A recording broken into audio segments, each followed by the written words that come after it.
बघा येते का नाही. येणारच तो आपल्या मळ्यात. खोळी कुठली उठ. चल खाऊन घे. धनी आल्या बिगर मी नाही हात न उठणार. इट्टल आल्या बिगर मी नाही खाणार. हो हो खाणार. नाही दर्शन झालं तरी मी खाणार. सांगितलं ना बघा. अहो तुम्ही पातकी दुराचारी दुसरं काय करणार. मी पातकी हो जी भावरून बघा शास्त्री बुवा. अहो गोपाळ दादा शास्त्री बुवा काय हे ऐकेल कोणीतरी.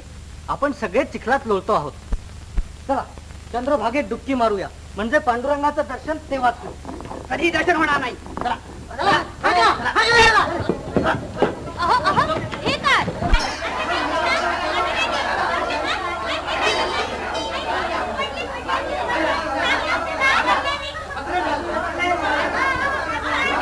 या पाचक्यांची सावली पडल्यामुळं आता आम्हा ग्रामस्थानाय पांडुरंगाचे दर्शन होईन असं झालंय.